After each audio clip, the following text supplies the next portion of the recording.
Agustín Mangoré. Agustín Barrios Mangoré, mi familia de músicos, sí. Papá también era cantante, mi abuelo director de orquesta. Y por la rama de mi mamá tenemos artistas también como Pablo Alborno, etcétera. Ah, mira un poco, el Sí, pintor. El pintor, sí. Ah. Poetas y guainos. Pablo Alborno fue el que hizo la imagen de todos los próceres. Así mismo, él diseñó todas las ¿Vos imágenes. tenés los originales de eso? No, yo no sé quién, si se perdió o no, pero quedó ahí. Yo tengo una copia, en el Palacio está Claro. la copia y bueno... Claro. Bueno, hoy intentamos también invitar a amigos del Partido Colorado porque es el cumpleaños del general Bernardino Caballero, entonces siempre hay que ser en primer lugar justo y en segundo lugar agradecido. Es una fecha que hubiéramos querido recordar aquí en el programa, no pudo ser posible, pero a lo mejor en la próxima ocasión podemos contar con la presencia de algún historiador que nos ayude un poco a conocer más acerca de la vida del general Bernardino Caballero. Hoy le vamos a dedicar íntegramente al himno nacional paraguayo, este hermoso himno que tenemos.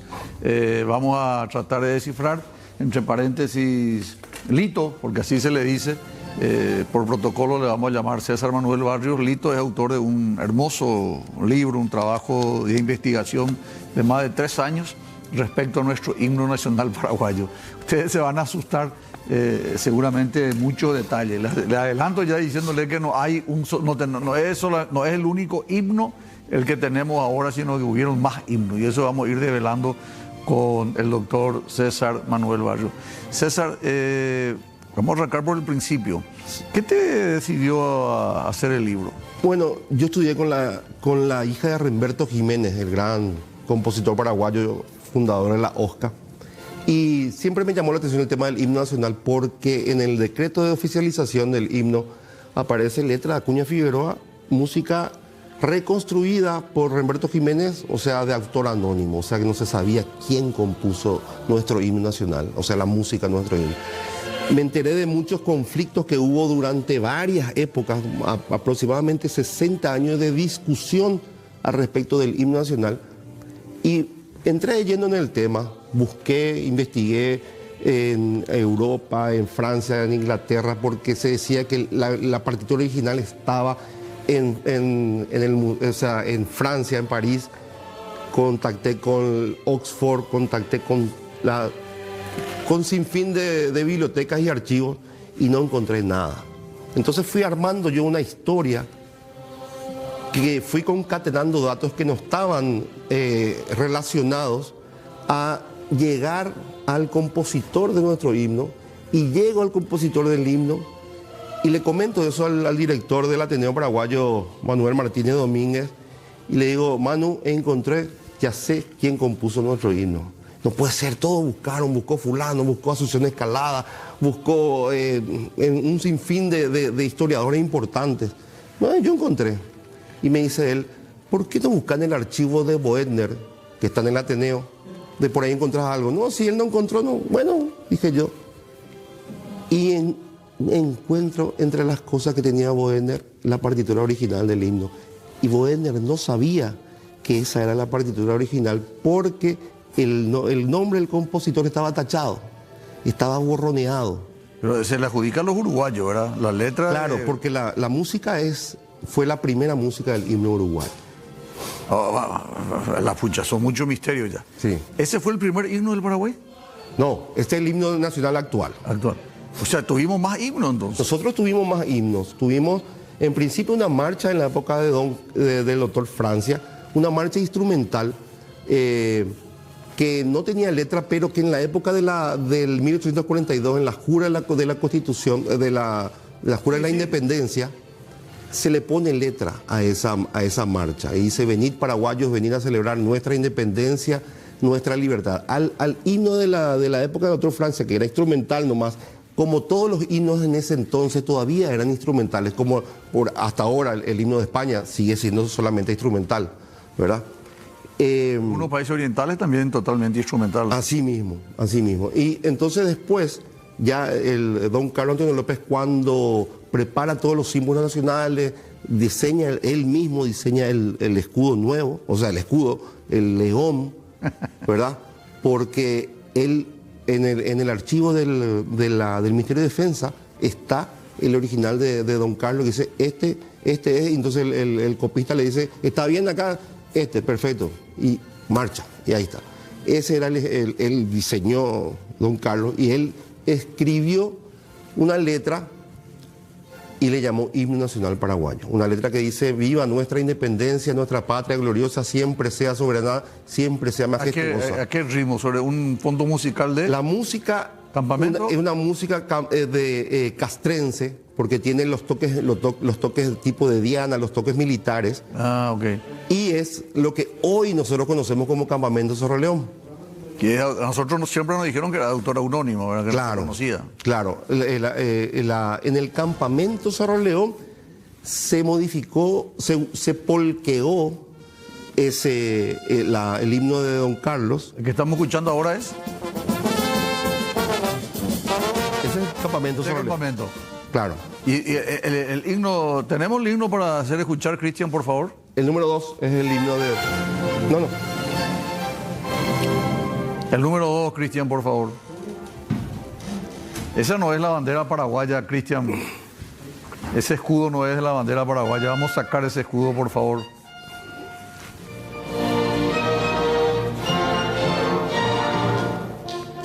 Este no es. No es. Este es el himno de Dupuis. Francisco Dupuy fue el que le dio la música. Así mismo. Me está confundiendo, porque yo escucho música y me altera. No.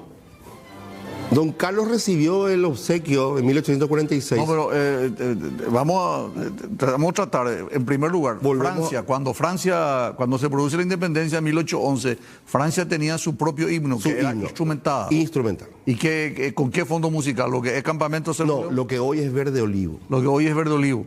Lo que es la marcha Verde Olivo que los militares cantan. Esa es el primer himno. Ese fue el primer himno del Paraguay. O sea, entonces, en honor a la audiencia, cuando se produce la independencia del Paraguay hace 213 años aproximadamente, Sí. el himno que teníamos, que se instaló en época de Gaspar Rodríguez de Francia, Desde fue 1814. 1814, cuando comienza su dictadura provisoria, Sí. porque fue dictador provisorio. Así mismo. En el 16 pasa a ser perpetuo. Sí. Entonces, en ese momento, él establece lo que es actualmente la música Verde Olivo. La música, claro, la música que hoy conocemos como Verde Olivo. Pero era totalmente instrumentada. Claro, era la marcha nacional. Que era Estamos con el primer himno. Sí. Después muere Francia en el 1840, asume Carlos Antonio López. En el 42, cuando se establece de alguna manera la proclama de la República y la jura de la Constitución, ahí se utilizó lo que es actualmente la música Campamento Cerro León. Así mismo. ¿Ese en qué número de material tenés para que Cristian? El número 2. Número 2, por favor, Cristian. Ahí estaba buscando mientras... No, ese es el himno paraguayo actual. Está poniendo la polca, ¿verdad? Que no es el...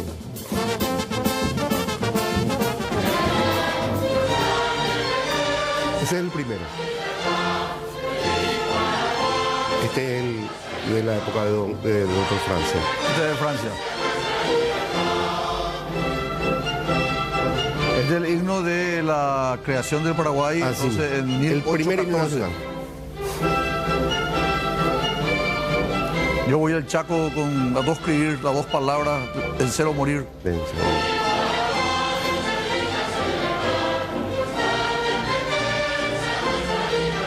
Bueno.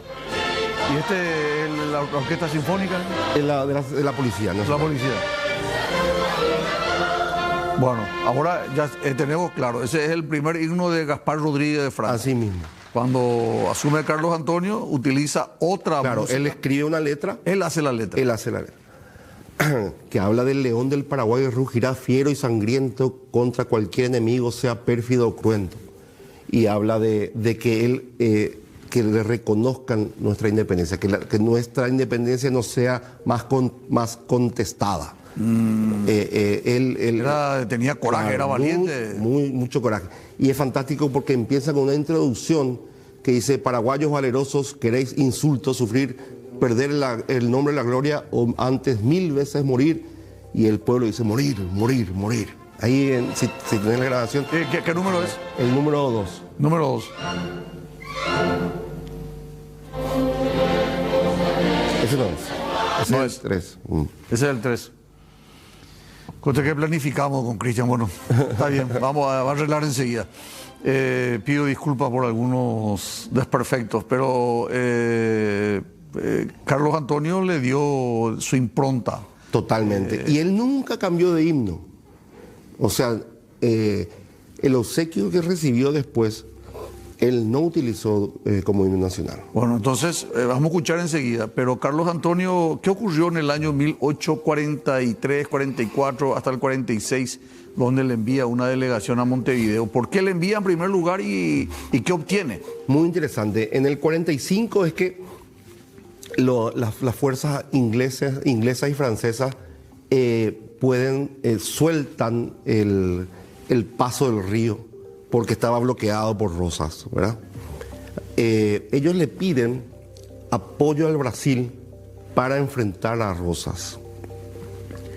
El Brasil se niega porque Estados Unidos se mete y dice no, Brasil no se mete, que no se meta Brasil, ¿verdad? Entonces Brasil, el emperador Pedro I, le sugiere que hable con López, con Don Carlos. Entonces de Faudis, uno de los dos emisarios, uno era francés y el otro era inglés, el de Faudis llega hasta la costa de Pilar y le entregan una carta a Don Carlos, en que le invitan a hablar al respecto del conflicto, que este conflicto está ya no se puede más, porque los ingleses y franceses querían tomar Buenos Aires, pero querían saber qué iba a pasar después, ¿verdad? Entonces, Don Carlos envía a dos emisarios. En 1846, en febrero del 1846, envía a Montevideo, porque en Montevideo estaban las tropas, o sea, estaban los barcos ingleses y franceses. Y ahí se reúnen para dialogar con este tema, pero también a la par en los gobiernos, porque había dos gobiernos en Uruguay, el gobierno de Cerrito y el gobierno de Montevideo. Ambos le rinden pleitesía. Esa es la famosa disputa entre Fructuoso Rivera y Manuel Oribe. Manuel Oribe. Así mismo. Los blancos y los colorados. Los blancos y los colorados. Y ambos le rinden pleitesía a los emisarios de Don Carlos. Los emisarios eran Atanasio González y Bernardo de Jovellanos, el ministro de Guerra y el secretario de Don Carlos. Jovellanos. Jovellanos, ¿Qué ¿verdad? tiene que ver con el que va a ser luego presidente de la República? El papá. El papá. El papá de Salvador de Jovellanos. Salvador. Bernardo Jovellanos. Así Ahora, ¿y mismo. qué ocurre después? Y ellos llegan allá, y muy interesante este dato, porque 15 días después envían una carta a Don Carlos y le dicen, acá estamos pasando, tenemos las recepciones con diplomáticos, bla, bla, bla. Y entre medio dice, cantamos, en una de las recepciones cantamos nuestro himno nacional, que era el himno de Don Carlos, el que nunca él cambió su himno, y que casualmente conocía al cónsul americano y cantó con nosotros. Ese dato muy interesante porque el himno paraguayo conocía el cónsul americano así en Montevideo. mismo, en Montevideo. El himno que no es este actual, ¿verdad? Claro, no, el himno de Carlos Antonio. El himno de Don Carlos. A propósito, Claro. me dice Cristian que tenemos. Vamos a escuchar, Cristian, el himno de Don Carlos Antonio López.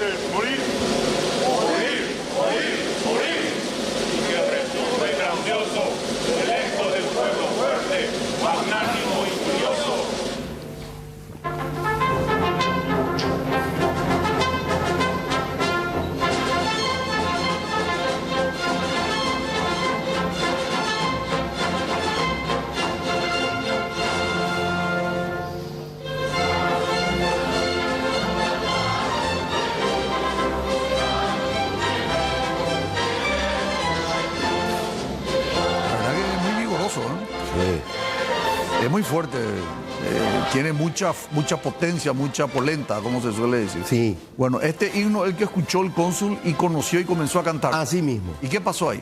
Y se cree que en esas recepciones estaba también Francisco Acuña Figueroa, porque Francisco Acuña Figueroa era un poeta, pero él era de la alta sociedad. Su papá fue presidente de un banco, hijo de un español, él era muy considerado. Era masón grado 33, era una persona muy considerada y muy interesante también. Él estaba bien con Dios y con el diablo, estaba bien con los colorados y estaba bien con los blancos. y ambos le tenían ahí. Fructuoso Rivera y Manuel Oribe. Exactamente. Ambos le respetaban a Acuña Figueroa. Y quizás Acuña Figueroa estuvo en esa recepción, escuchó este himno que la letra es muy sencilla. Entonces yo le voy a obsequiar algo a don Carlos. Y él se esmera, pero realmente se esmera porque ningún himno es tan complicado como el nuestro en cuanto a la letra, en cuanto a los versos. Él utiliza palabras muy rebuscadas porque le rinde mucha pleitesía a don Carlos, porque don Carlos era muy considerado en su época, era muy respetado en su época. Entonces él dice, bueno, voy a crear algo que le encante a don Carlos. A la sazón, Francisco Acuña había hecho ya el himno uruguayo. Claro, él escribió en 1830 el himno uruguayo, que en el 33 se oficializó. 1830, prácticamente con la creación de lo que es la independencia de la República Oriental de Uruguay. Mismo. 1830.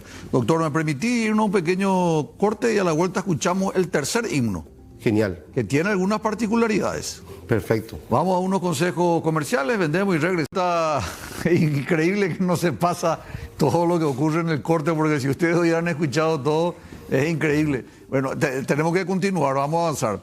Primer himno de Gaspar Rodríguez de Francia, ya escuchamos. Segundo himno de Carlos Antonio López. Él hizo la letra, pero utilizó la música de lo que es actualmente Campamento Cerro León. Ahí, estando en Uruguay, recibe una donación de Francisco Acuña de Figueroa y la letra aparentemente de Francisco Dupuis. No, la letra de Acuña Figueroa, ¿Y la música? no, él recibe una letra y una música. La música no figura, no dice, con la música correspondiente nomás le dice. Ah, no tiene nombre. Con la música correspondiente. Él recibe eso de Jovellanos, pero él guarda la letra del himno, que hoy es el himno nacional, durante 7 años. Él no estaba buscando un himno, como dice la historia que todo el mundo conoce, que estaba buscando un himno, no estaba. Carlos A. está refiriendo. Carlos Antonio López, exactamente. Guarda eso y la partitura esta, porque no estaba dedicada a don Carlos la partitura. Entonces él habrá sospechado, ¿por qué esta partitura no está dedicada a mí? ¿Quién sabe qué? ¿De dónde es? ¿Quién es este compositor? Lo que sí que no utiliza. ¿Por qué? Quizás también porque sabía o no que era la música del himno uruguayo. Ah, bueno, se está aclarando las cosas. Aparentemente Francisco Acuña de Figueroa, que fue el mismo que hizo la letra del himno uruguayo, utilizó la pista, para que la gente que nos está viendo pueda entender, Sí. utilizó la pista del himno uruguayo. Para hacer a los pueblos de América.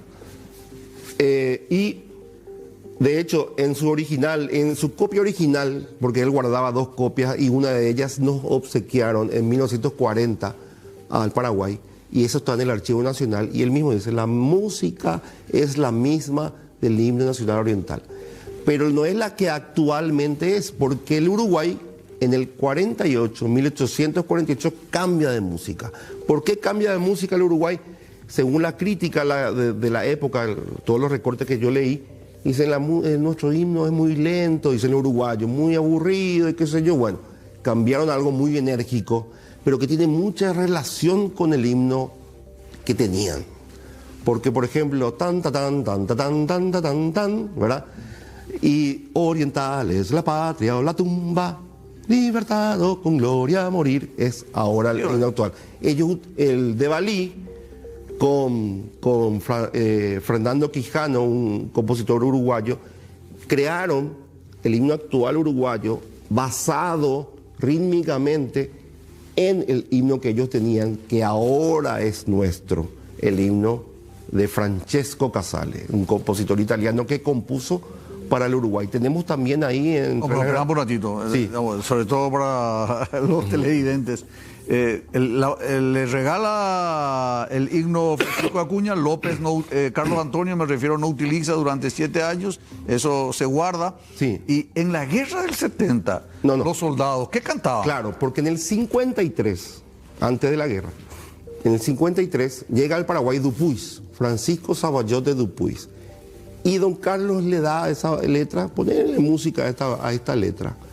Himno patriótico. Después aparece Dupuy, Claro, entonces. en el 53. Aparece Dupuis muy importante en la historia del Paraguay, en la guerra también, aunque él no estuvo ya en la guerra, pero él creó la sonoridad militar paraguaya. Eso es muy importante porque las batallas de la guerra se libraban con música. Y yo tengo archivos secretos brasileños que hablan de que inclusive en la primera batalla de la guerra de la Triple Alianza, el ejército paraguayo mata al director general de las bandas militares. Es como decir, vamos a matarle al DJ, al que está poniendo la música. Se lamentan los brasileños y la música ya no fue la misma, dicen. Fue una estrategia de guerra ir a matarle a ese director de las bandas militares. Y dicen que el ejército paraguayo tenía unas bandas extraordinarias. Todas esas bandas militares paraguayas venían de la creación de Dupuy, porque Dupuy fue el que formó en todo el Paraguay las bandas militares. Casi todos los libros dicen que después, al terminar la jornada, cuando entraba el sol, tenían música para descanso y para... Él desarrolló mucho la música militar y esa sonoridad que tiene, por ejemplo, esta marcha que todos conocemos, pam para pam para pam para pam pam para pam para mariscal, mariscal, mariscal, que ahora tiene letra de mariscal, pero no era mariscal, era la marcha militar paraguaya. Esa música, por ejemplo, es de Dupuy, nadie sabe. Esa marcha es de Dupuy. Y la marcha, una de las marchas más gloriosas que tiene. La verdad que está muy instrumentada y muy poco cantada.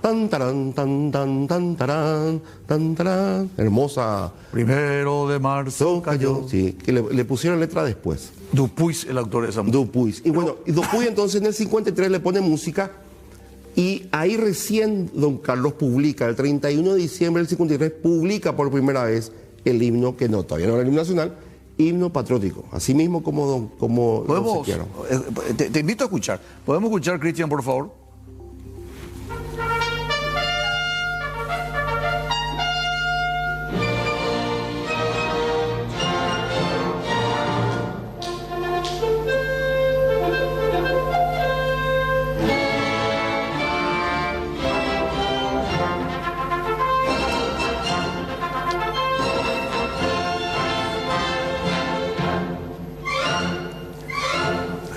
Hasta el final.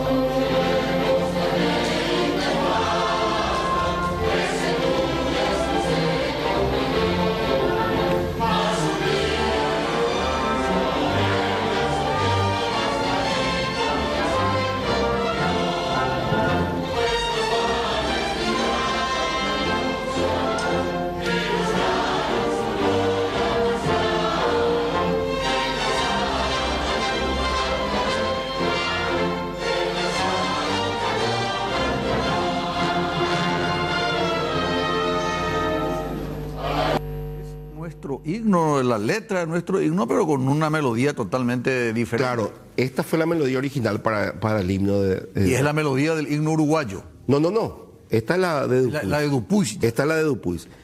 Con esta música... Estamos ya en 3 himnos. El de Francia, sí, el de Carlos A, este que es Carlos A parte 2. Sí, vamos a llamarle Dupuy.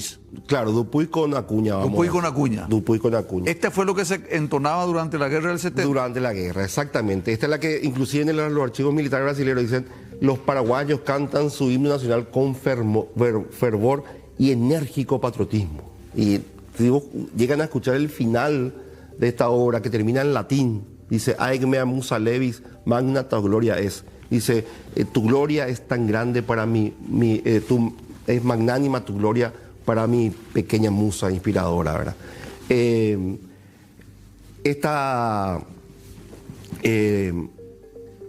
Con esta música se conoce a los pueblos de América. Se hace tan popular que después, en la época del mariscal, el mariscal lo llama himno nacional. Recién el mariscal, que todavía no era mariscal en el 63, lo llama himno nacional. Pero ya era presidente. Ya era presidente, ya en el himno nacional. Entonces él ya tenía su himno, aunque era un regalo para su papá. Desde 1863. Desde 1863. Antes era canción patriótica. Antes era himno patriótico, exactamente. Himno patriótico. Sí, se le llamaba himno patriótico porque se hacía un triduo de himnos. Después ya en la época de López se hacía un cuarteto de himnos. O sea, se tocaba la de don Carlos, del otro Francia, se tocaba el himno de su papá. Y a ese se le llamaba himno a la independencia. Después el himno nacional, que era el de Dupuy con Acuña, y un himno a la Virgen de la Asunción. Ese era un cuarteto ya que se hacía en todos los actos oficiales, ¿verdad? Con esta música se hizo popular el himno de, como sabemos, el himno de Acuña de Figueroa, que terminada la guerra, gobernaron Salvador Jovellanos, etcétera, y ellos intentan cambiar la música del himno. De hecho, intentan cambiar. El papá de Bernardo Jovellanos, que fue enviado por Carlos A. López. Así mismo. De hecho, intentaron en el 73 otra música, otra letra, porque querían sacar todo lo que sonaba López. Todo lo que sonaba López había que erradicar. Claro, pues estaba prohibido por ley. Claro, todo. Estaba prohibido por ley. Eso sonaba a López, eso sonaba a la guerra, porque los paraguayos cantaban su himno en la guerra, entonces tenían que sacar. En el 73 intentaron, con letra de un argentino, Francisco Fernández, Felipe Fernández, y música de un brasilero, Antonio do Nascimento. Ellos hicieron un himno que se cantó nada. No se cantó absolutamente nada. Se probó una o dos veces, no funcionó. O sea, no prendió. No prendió. Entonces en el 74, cuando llega Cavedani al Paraguay, un compositor italiano que iba a formar las bandas militares de vuelta, Jovellanos le pide, bueno, que haga las bandas, etcétera, y el maestro le pide a Jovellanos la partitura del himno. Y él tenía en su archivo la partitura del himno, pero no la de Dupuis, sino la que le habían obsequiado a don Carlos. Entonces él trae eso y Cavedani, sin saber, impone el himno nacional. Y ahí nació un conflicto enorme durante más de 60 años con respecto al qué pasó con el himno, cómo se puede cantar esto. 30 años después inclusive del cambio de la música del himno, que fue algo drástico, se quejaban todavía. Cuando 74, 84, 94 a 1904. 1904. En 1902, Cavedani escribe una historia que es la que hoy se conoce todavía de cómo nació el himno nacional. Una gran mentira. 2 días después le refutan y le dicen, maestro, usted miente. ¿Quién le refutó? Un anónimo en el periódico. Pero después de eso nace el conflicto. Porque ahí la gente está diciendo, usted fue el primero que modificó la música de nuestro himno y le sacó la paternidad que le correspondía a Dupuis. Y Cavedani no sabía nada porque a él le entregaron eso y bueno, entonces él comenzó a investigar quién lo que compuso o fue de Valí, envió una carta al Uruguay a ver si fue de Valí, etcétera. Todo un desastre hasta que en el 34, después de inclusive... 34, en plena guerra, autor. Sí, inclusive después de una... La guerra del Chaco me refiero. Se hizo una encuesta para decir, bueno, ¿cuál es nuestro himno? Si era este, si era el otro. Ahí apareció el tema de Gondra, cuando en 1910 estaban en el conflicto el tema de... El Gondra hace la traducción del español al guaraní. Claro, porque decían, o se habrá cantado en guaraní, o qué pasó. Entonces le piden a Gondra para que haga una traducción. En fin, todo un conflicto que no se sabía porque nadie podía cantar a los pueblos, no le entraba a la gente. Me permití un ratito, está muy interesante, pero tenemos que irnos ahora mismo al corte y a la vuelta vamos a escuchar un poco nuestro himno, el último himno, el cuarto entonces. Tenemos 4 himnos oficiales del Paraguay. Corte, vendemos y regresamos inmediatamente. Estamos de vuelta con Lito César Manuel Barrios. Interesantísimo el tema, parte final ya, doctor. Así que me gustaría ir cerrando. Entonces, primer himno, Gaspar Rodríguez de Francia. Segundo himno, Carlos Antonio López. Tercer himno, Dupuis, por llamarlo de alguna manera. Exacto. Y el cuarto es arreglo de Remberto Jiménez. No, el cuarto es... El cuarto es la música que impuso Cavedani, que era el obsequio que le habían dado a don Carlos. Se cantó, me dijiste. Claro, se cantó a partir del 74, se impuso. Ah, entonces se utilizó. Sí, se utilizó. 74. Desde el 74. Ah, el que no se cantó fue el del argentino y el brasilero. Claro, en el 73, que duró nada. Ah, ok. En el 74, entonces, la música que le habían obsequiado a don Carlos y él no aceptó, es la que hoy nosotros cantamos. No sé si quieres escuchar el primer himno nacional oriental del Uruguay. Himno uruguayo. El himno uruguayo. Sí, vamos a escuchar.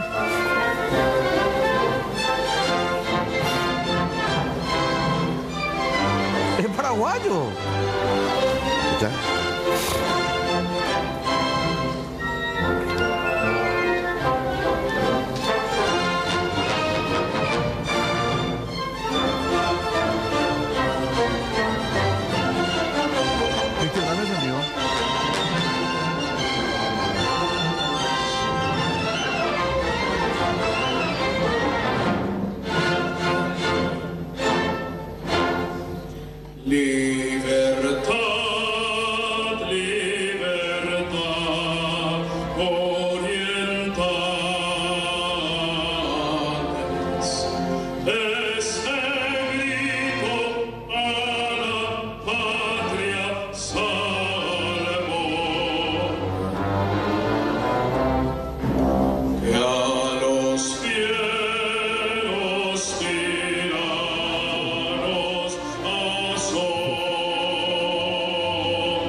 Pero esto es uruguayo, es himno paraguayo.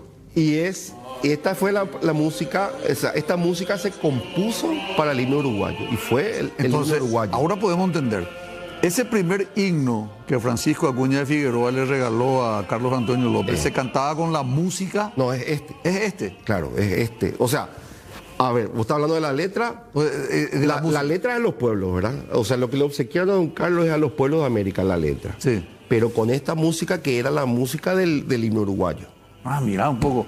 Eso no sería plagio, doctor, hoy día. Y no, o sea... Pero ¿cómo? Era la música del himno uruguayo. Claro, ellos... O sea, a ver, quiero entender, discúlpame. Sí, Carlos Antonio López recibe un regalo. sí. Esta es la letra, Francisco Acuña de Figueroa, y esta sería la música. Sí. Ahora, vos me haces escuchar ahora el himno uruguayo y yo escucho la música, la canción del himno paraguayo de hoy, Claro. con una letra uruguaya. No, claro, pero... Es un plagio. pero originalmente pues fue esto. Esto fue original.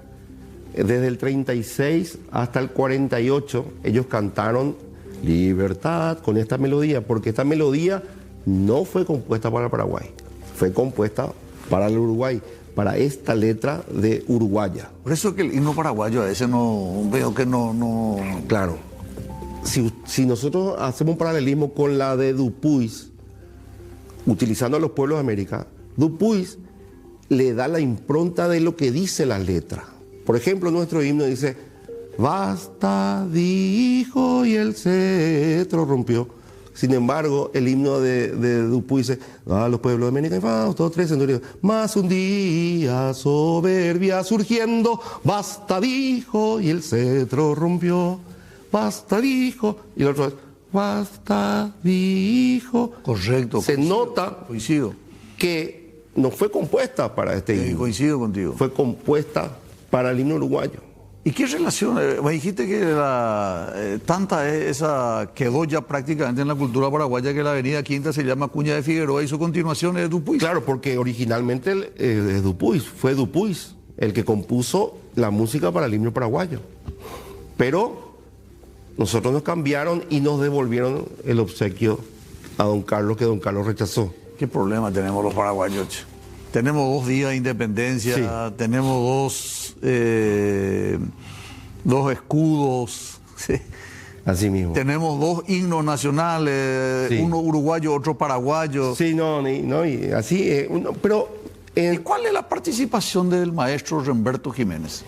Y Remberto lo que hizo, él estuvo muy relacionado con el poder siempre, ¿verdad? En la época de liberales, después con Stroessner, etcétera, ¿verdad?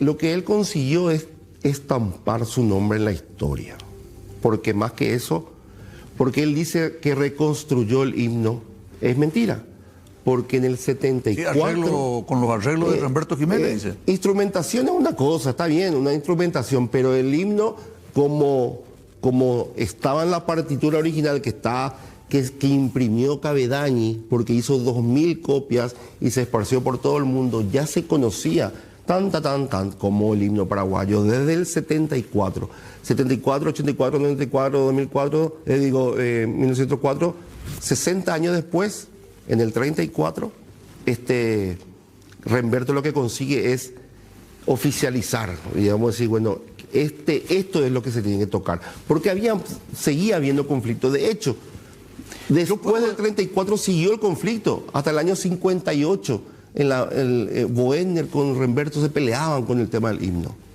Nosotros, la audiencia que nos está viendo, doctor César Manuel Barrios, nosotros podemos decir hoy que la letra es para el Paraguay, pero la música es uruguaya. Así mismo.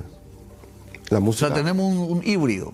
Así mismo, nuestro himno tiene una letra, tiene la música la primera música del himno uruguayo. Esta música no fue compuesta para el Paraguay. Increíble. ¿Algo más que no te haya preguntado y que quieras compartir? Este es un dardo la gente me odió cuando se lanzó el libro. No, pero mira, yo te agradezco. Yo te agradezco porque, en primer lugar, esto va a dar que hablar. Estoy seguro que te van a llamar muchos medios mañana para poder aclarar esto. Sí. Este es un programa no masivo. pero un programa que ve gente política, ve gente del gobierno, ven empresarios, ven personas mayores, 35, 40 años, un programa muy visto. Y lo que vos acabas de tirar es una bomba. Seguramente te van a llamar, ¿verdad? Vale la pena leer. Yo estuve leyendo el libro Secretos del Himno Nacional, escrito por el investigador, el doctor César Manuel Barrios. Repito, él es bisnieto de Agustín Mangoré. ¿Cuándo le vamos a traer a Mangoré? Y ese es todo un tema. Los salvadoreños no. Yo hablé con un familiar y me dicen que ellos no tendrían problemas siempre y cuando acepten los familiares. El tema es el siguiente. Brian, porque tenemos que irnos. Que no se sabe si está todavía ahí. ¿Podemos hablar un día sobre Mangoré? Sí, claro. En otra jornada. Sí, por supuesto. Doctor, te agradezco de corazón. Bueno, muchas amable. gracias. Gracias, doctor. Gracias, presidente. Muchas gracias. Estuvimos con el doctor César Manuel Barrios Martínez hablando sobre secretos del himno nacional. Yo quedé personalmente muy sorprendido, muchísimas cosas que no sabía. Aprendí 1 kilo. Así que te agradezco de corazón. Gracias. Consejos comerciales, vendemos y regresamos. Vamos a estar con Daniel Burt. Él es el CEO de la empresa cárnica del Paraguay, de todos los frigoríficos del Paraguay, y nos va a hablar sobre la carne del Paraguay, calidad de exportación. En estos momentos está consiguiendo un mercado muy importante en Canadá, peleando Estados Unidos y por supuesto otros mercados. A la vuelta del corte hablamos de la carne paraguaya y su cotización a nivel internacional. ¿Cómo estás, Daniel Burt? Contento de saludarte. Feliz de estar contigo. Muchas gracias, doctor, por la invitación, por el interés en nuestro tema. Interesante es el tema de la carne. Siempre ha sido históricamente un producto premium, un producto reconocido, incluso ha ganado varios premios internacionales. Así que se nota que el sector privado, en concordancia con el sector público, pero mucho esfuerzo del sector privado, posicionó la carne hoy a una situación de atalaya del cual no debiéramos bajar. ¿Cómo nos ven internacionalmente a la carne paraguaya? Bueno, como dijiste, la carne forma parte de nuestra cultura, ¿verdad? Parte de nuestra economía. Históricamente la ganadería siempre ha sido uno de los pilares de nuestra economía.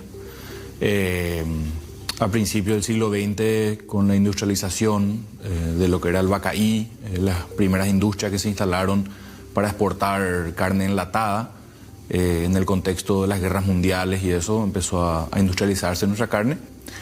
Y ahora ya está... Fue un boom en su momento. Que fue un boom en su momento. Después, con la llegada de la refrigeración y el final de los conflictos bélicos mundiales, se deja un poco de lado el tema de la carne enlatada por la carne congelada o fresca, ¿verdad? Que ya la logística permitía transportar esa carne. Y hoy, gracias a una colaboración público-privada, estamos entre los principales proveedores de carne del mundo, con una calidad que cada vez va aumentando, y tiene que ver un poco con que nos pusimos de acuerdo todos como causa nacional de cuidar la sanidad animal.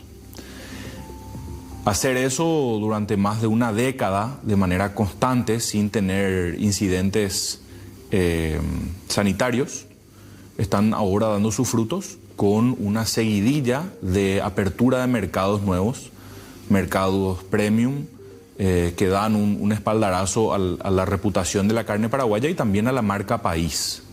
Nosotros sufrimos de un problema de relativo desconocimiento como país, y desde el sector cárnico estamos muy orgullosos que en muchos casos lo primero que la gente conoce de Paraguay es la carne, ¿verdad? Un poco lo que fue el fútbol en su momento. Hoy estamos abriendo mercados muy, muy interesantes, muy atractivos, y bueno, esperamos seguir por esta línea. Cuando decís, Daniel, de que es una, y lo decís muy bien, una alianza público-privada, el gobierno, en este caso los respectivos gobiernos, han cumplido con las necesidades, con las demandas del sector privado. El esfuerzo económico del sector privado se ve correspondido con la gestión del gobierno. Sí, yo creo que la gestión del SENACSA sobre todo ha mostrado de que si trabaja junto el gobierno con el sector privado para asegurar la vacunación, por ejemplo, de todo el hato ganadero, también para supervisar a las industrias, recibir a las auditorías e inspecciones internacionales que cada vez son más exigentes y más rigurosas, el SENACSA como par de los servicios sanitarios de otros países que vienen a inspeccionar, realmente se ha profesionalizado muchísimo y se ha mantenido técnico. Eso creo que ha sido el gran éxito del SENACSA, de que es una institución técnica muy respetada por sus pares en el exterior. Y bueno, estamos viendo que el esfuerzo del SENACSA, obviamente con la industria y con la producción, han permitido de que las inspecciones de otros países hayan venido y hemos pasado satisfactoriamente todas las auditorías. Tengo entendido que el doctor Ido Llaga sigue siendo presidente de un organismo internacional, es un prestigio para el país eso. Sí, es el presidente de la OMSA, la Organización Mundial de Salud Animal. Cambió el nombre, antes era otro... Sí, OIC creo que era. Sí, no Tenía recuerdo. otro nombre antes. Tenía otro nombre antes. Es un orgullo para Paraguay, un gran profesional, el doctor Ido Llaga. Y trabajamos de cerca con él y ahora con el doctor José Carlos Martín, que también se mantuvo. El director. Fue el actual presidente de SENACSA, también fue en el gobierno anterior. Demuestra que hay continuidad en la parte técnica, ¿verdad? Eso que es es un importante. poco a lo que se aspira, sobre todo en este tipo de instituciones. Y tenemos también una empresa que tiene la empresa Lauda, que es la que tiene la vacuna, ¿verdad? Que no deja de ser importante por el hecho de que no dependemos de otros países para poder vacunar a todo nuestro hato ganadero. Sí, se demuestra que cuando se toma con seriedad esa cuestión de la vacunación, ahora estamos viendo que nos permite abrir mercados nuevos, nos permite valorizar nuestra carne, subir la cantidad de divisas que ingresan al país, y eso va a una cadena muy grande, desde el peón de estancia hasta que hace el alambrado, hasta el chofer del trasganado, hasta las miles y miles de personas que trabajan en la industria frigorífica y el comercio exterior. Sabemos de que hay muchos establecimientos que son súper importantes, me refiero bien hipertrofiados, y sabemos de que hay una cantidad también importante de pequeños ganaderos, de menos de 100 ganados. ¿Esos también reciben ayuda, capacitación, formación? Sí, acá hay que entender de que el Paraguay exporta más del 70% de su carne. El complejo industrial paraguayo está diseñado para la exportación. 70%. Porque producimos mucho más alimentos de lo que podemos consumir como país, ¿verdad? Claro, somos 7 un millones. país pequeño y producimos alimentos para cientos de millones de personas, ¿verdad?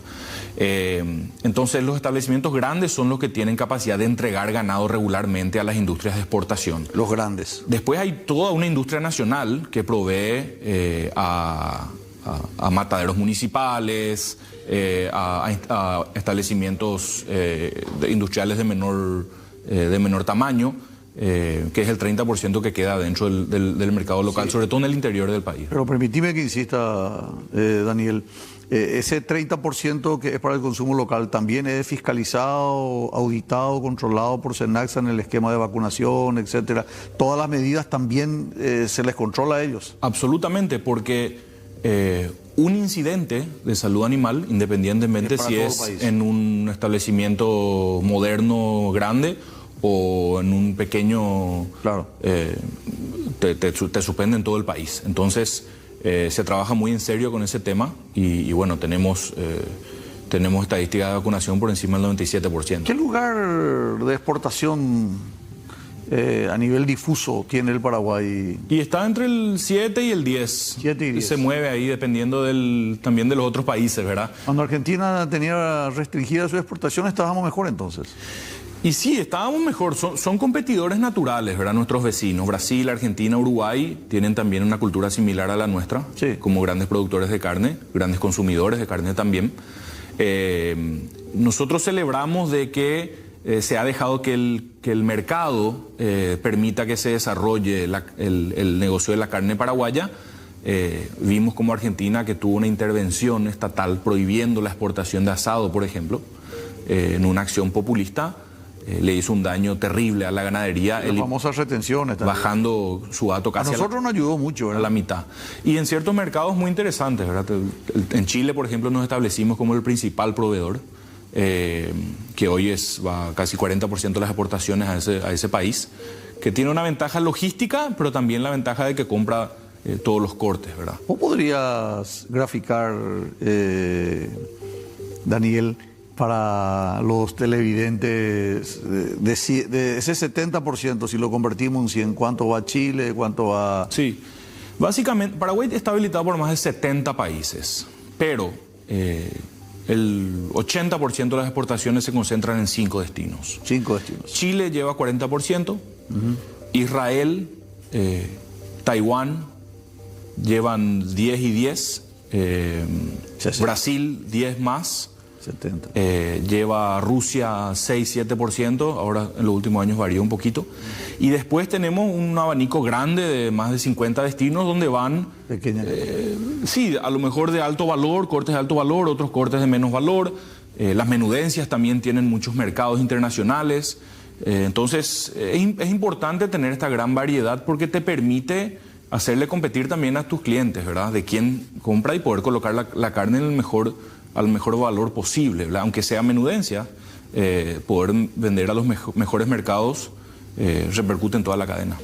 Daniel, cuando te habíamos invitado, lo hacíamos persuadidos de que al país le venía muy bien esta apertura del mercado canadiense. Creo que el propio presidente de la República, Peña Palacios, antes de ir a Taiwán, fue a Estados Unidos a hacer un lobby, a ver si consigue liberar. Veo que van a tener problemas de producción porque aparentemente no van a poder cumplir con todos los mercados. Pero ¿puedes comentarnos luego de estos consejos comerciales? Mucho gusto. Vendemos y regresamos inmediatamente con Daniel Burto. Daniel, como gerente de la Cámara Paraguaya de la Carne, todo lo que obtuvieron es extraordinario lo que están haciendo. ¿Están ustedes en condiciones de cumplir con el mercado cada vez más exigente? Ahora creo que hay otros países. ¿Puedes compartir con la audiencia lo que se viene? Sí, nosotros nos establecimos como meta hace como 5 años con el gobierno tratar, y con el SENACSA específicamente, tratar de conquistar Norteamérica, ¿verdad? Que fuera Estados Unidos, Canadá y México. Logramos en diciembre del año pasado la apertura de Estados Unidos, que fue muy importante porque nos habilitaron el mercado después de 25 años. Y seguidamente anunciamos la apertura del mercado de Canadá, ahora hace unos 10 días.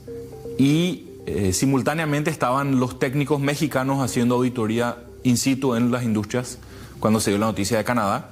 Así que esperamos tener noticias de ese mercado, muy importante el mexicano también, para nuestra carne, en un par de meses, ¿verdad? Que es normalmente lo que tarda que los técnicos hagan su informe.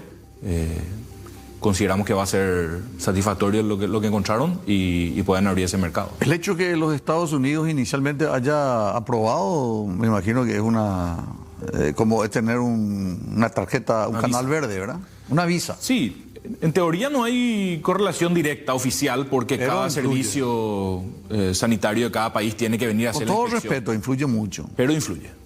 También la experiencia de otros países que nos comentan su experiencia de habilitación de mercados nos dicen, bueno, una vez que Estados Unidos te habilita, agiliza los trámites en los otros mercados. ¿Y cómo va a ser la venta ahí? Porque vos me hablás de la capacidad de que Paraguay tiene 7 millones de habitantes y ustedes producen alimentos para 100, 140, 150 millones de habitantes. Estados Unidos solo tiene 300, 400 millones de habitantes. ¿Cómo venden a qué estado, a qué restaurante, a qué cadena de supermercado? ¿Quién decide eso? ¿De privado a privado? Bueno, es de privado a privado. Estados Unidos también tiene cuotas de importación. Paraguay participa de una cuota denominada Otros Países, de 64.000 toneladas, donde también está Brasil, que se ha encargado de completar esa cuota. Sin embargo, está tan caro el ganado y la carne en Estados Unidos que inclusive fuera de cuota podemos ser competitivos. En esta primera etapa, lo que se va a enviar probablemente sea carne para uso industrial, que es carne para hacer carne molida, para hamburguesa, para procesar con comidas preparadas, para todas las cadenas de comida rápida, que son de consumo masivo, ¿verdad? Y eventualmente queremos nosotros posicionarnos en ese mercado para poder enviar cortes más nobles, más finos, más caros, a los restaurantes y todo eso, ¿verdad? Pero tiene su proceso. Ahora nosotros estamos en la etapa de que nos conozcan, de que puedan confirmar la calidad de nuestra carne, de que somos proveedores serios, constantes. Y bueno, así vamos construyendo nuestra reputación, nuestra marca país, y ojalá que acá dentro de unos años podamos enviarle más y mejores cortes a Estados Unidos. Estoy obligado a preguntarte, Daniel, cuando decís carne industrializada, nosotros miramos así en su estado natural como primario, ¿verdad? La Sí, congelado. se hace allá. Bueno, sí. ¿O hay algún proceso que se podría hacer acá? No, se envía carne congelada. Trimming o carne molida, y ellos después le hacen un proceso final o mandan para hacer, allá en los Estados Unidos, para hacer hamburguesa o para hacer albóndigas o para hacer unas salsas preparadas que se utilizan. Nuestra carne tiene la ventaja de ser una carne más magra que la americana por el modelo ganadero que tenemos acá de alimentado a pasto. La ganadería en Estados Unidos se ha vuelto muy concentrada en confinamiento, alimentado a granos, que totalmente, tiene... casi todos los Estados Unidos. Que para la carne molida, sobre todo... Entre nosotros no tiene sabor la carne americana, te juro. Sí, bueno, y eso es lo que nosotros queremos ofrecer como valor agregado, ¿verdad? Vos que estuviste viviendo mucho tiempo, te habrás dado cuenta y te habrá costado incluso, y sobre todo en California, donde en su enésima expresión la carne es del animal confinado y con balanceado. Sí. Y para algunos cortes se quiere eso, que son los bifes anchos marmolados, pero para el consumo masivo, donde te obligan a publicar el porcentaje graso de tu carne molida, por ejemplo, ellos se ven obligados a importar carne magra, sobre todo países de Sudamérica que tienen todavía la cultura de la ganadería a pastura. Bueno, ¿y lo de Canadá? Lo de Canadá, muy interesante también, se dio un espaldarazo al Paraguay. ¿Ahí ya aprobó el Congreso también o todavía no? Sí, no, el Congreso no tiene que aprobar. En los Estados Unidos sí. No, lo que ocurre es de que los servicios sanitarios, en el caso de Estados Unidos, el Ministerio de Agricultura habilita la importación porque Paraguay aprueba todos los exámenes, todas las inspecciones. Lo que ocurrió en Estados Unidos es una iniciativa legislativa política por el momento muy rara, en el sentido de que se da muy poco, que quieren someter una decisión técnica de un ministerio, en este caso del Ministerio de Agricultura, a una cuestión política, ¿verdad? Nos vimos nosotros lastimosamente en plena campaña atrapados en una acusación de que Paraguay es un país que no es confiable en su calidad y que Estados Unidos no puede estar importando carne de países como Paraguay. ¿Y qué posibilidad hay de revertir eso antes de las elecciones de noviembre, que son las elecciones en los Estados Unidos? Nosotros seguimos habilitados para Estados Unidos y seguimos enviando. Siguen enviando. Esta iniciativa tiene media sanción en el Senado americano y ahora se pasó el proyecto a la Cámara de Diputados, donde nosotros estamos haciendo... ¿Se puede revertir? Estamos haciendo un trabajo de educación como te imaginarás, la mayoría de los representantes no tienen ni idea que este tema se está tocando, ¿verdad? Están con miles de temas en plena campaña. Pero tu corazonada es que se puede revertir. Sí, se puede revertir, no solamente en la Cámara de Representantes, sino que eventualmente él va a tener que firmar el presidente, ¿verdad? Y lo que nosotros estamos manifestando es de que acá la víctima no es solamente Paraguay, esto es un cuestionamiento al rigor técnico del Departamento de Agricultura de Estados Unidos, que rige el comercio, sobre todo el comercio de alimentos, sobre cuestiones técnicas científicas. ¿Y lo de Canadá y México? Y lo de Canadá fue muy oportuno porque en plena crisis política en Estados Unidos sobre la carne paraguaya, vienen ellos a confirmar de que estamos nosotros a la altura para ingresar... Lo cual demuestra tu presunción que es una cuestión política. No, pero me queda clarísimo que es una cuestión política, creo que nadie duda de eso. No deja de ser una cuestión muy real, ¿verdad?, por ser política. Pero nos vino muy bien lo de Canadá porque en ese mismo momento ellos vienen a confirmar de que la carne paraguaya está para competirle a cualquiera en términos de calidad. Y bueno, esperamos que México también nos dé ese apoyo. Sí, bueno. Es un mercado interesante, América del Norte, como decía, Canadá, México, Estados Unidos, sobre todo teniendo en cuenta que de aquí a poco va a haber un evento ecuménico de gran importancia, me refiero al Mundial 2026, ¿verdad? Así que importante también llevar ahí la carne paraguaya. ¿Me permití algunos consejos comerciales? Por supuesto. Vendemos y regresamos ya en la parte final con Daniel Burt. Daniel, en esta parte final, al tiempo de agradecerte tu presencia, ¿cuáles son los desafíos que tiene la Cámara Paraguaya de Carne? Supongo que no solamente de carne bovina, hay otros rubros también, ¿verdad? ¿Podría compartirnos cuáles son los desafíos que tienen? Sí, sin duda. También forman parte de la Cámara Paraguaya de Carnes la empresa UPISA del sector porcino, que es el único exportador paraguayo de carne porcina y también pollos caseros, ¿verdad? Que con ellos se unieron a la Cámara un poco para ver el mecanismo de apertura de mercado y expansión internacional de la carne bovina y aprender un poco de esa experiencia exitosa para seguirlo con las otras carnes. Y el desafío que tenemos es ahora ver hacia dónde vamos a apuntar los esfuerzos de la apertura de nuevos mercados para colocar nuestra carne en mejores condiciones, a mejor precio. Entonces, hoy ya pueden elegir ustedes el mercado. Nos da una posibilidad. Probablemente eso no vaya a variar mucho la oferta para el mercado doméstico. Lo que va a terminar es la carne que ya se exporta, nomás luego se va a enviar a mejores mercados. Okay. Y al estar fuera de China, nos genera un desafío comparado con nuestros competidores, ¿verdad? Sobre todo nuestros competidores regionales, Argentina, Uruguay y Brasil. Claro. Y consideramos que no podemos estar fuera del sudeste asiático, que es una región en vía de desarrollo que está creciendo también su consumo y vive una sexta parte de la población mundial, ¿verdad? Entonces, Indonesia, Tailandia, Malasia, Singapur, Filipinas. Impresionante. Pueden ser a lo mejor una alternativa a nuestra situación en Asia. Y ya en proceso de intercambio documental y también esfuerzos políticos, Japón y Corea, ¿verdad? Estuvimos cenando con el primer ministro japonés cuando estuvo acá. La carne estuvo como ítem, uno de los ítems principales en la agenda del presidente con el primer ministro japonés.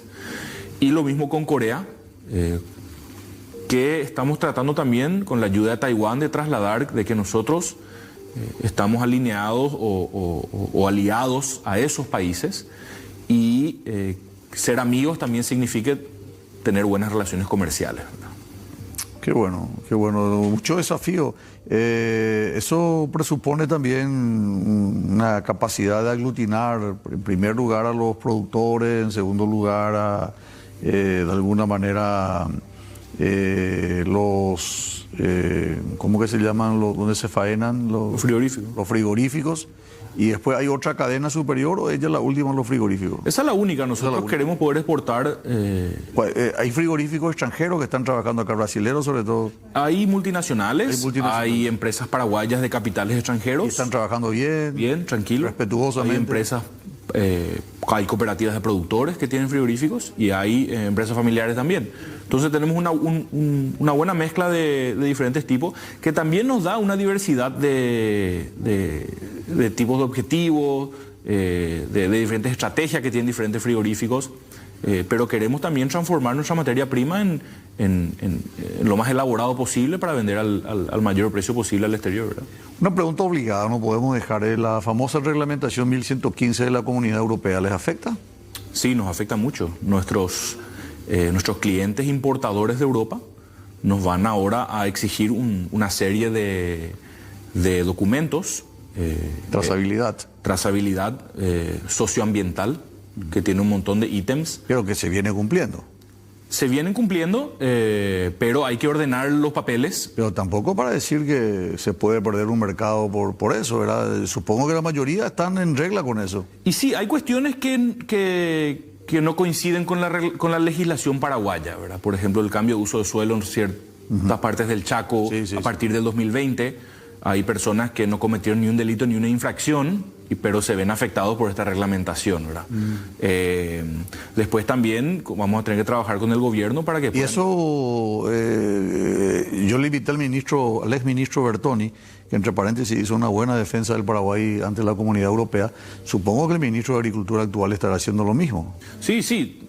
Nosotros vamos a tratar de cumplir con lo que nos piden nuestros clientes. Pero creo que ni ellos mismos saben bien cómo van a implementar, porque no afecta solamente al Paraguay, afecta a todos sus proveedores de alimentos del mundo. Este tole que se dio ayer entre España y Argentina, ¿podría de alguna manera favorecer a Paraguay, por ejemplo, para España? ¿O es solamente Comunidad Europea y sin especificar el país? Sí, yo creo que no, porque por lo menos en el comercio de alimentos tratamos de mantenerlo en el ambiente comercial y que las cuestiones políticas no afecten eso, ¿verdad? Entonces yo creo que no, en este ejemplo específico... No le afecta. No. Tenemos que irnos. ¿Cuáles son tus reflexiones finales, tus consideraciones finales? Esa es tu cámara, el mensaje de la Cámara Paraguaya de la Carne. Bueno, agradecer la invitación, el interés. Estamos trabajando mucho para dejar en alto el nombre del Paraguay. Está mejorando cada vez nuestra carne, un esfuerzo conjunto de los productores, de la industria, del SENACSA. También estamos trabajando de cerca con el Ministerio de Industria y Comercio en la promoción internacional. Y bueno, creo que si seguimos siendo responsables con la salud animal, seguimos trabajando de manera profesional y superando los desafíos, las auditorías, las inspecciones, creo que no hay límite para lo que la carne paraguaya puede alcanzar. Podríamos decir que un desafío así inmediato es brindar el 31 de diciembre de 2024 con los mercados de Canadá y Estados Unidos aprobados. Canadá ya está aprobado. Canadá ya está. Estados Unidos también está aprobado. Lo que tenemos que evitar es que el Congreso nos revierta esa decisión. O sea, que continúe todo igual es el objetivo entonces. Y que podamos abrir nuevos mercados que nos habiliten México y que nos habiliten Japón y Corea en el corto plazo. Estuvimos con Daniel Burr, él es gerente general de la Cámara Paraguaya de la Carne. Nosotros, si Dios permite, regresamos el próximo lunes con más diálogo franco. Gracias a la audiencia por la preferencia. Franco fue presentado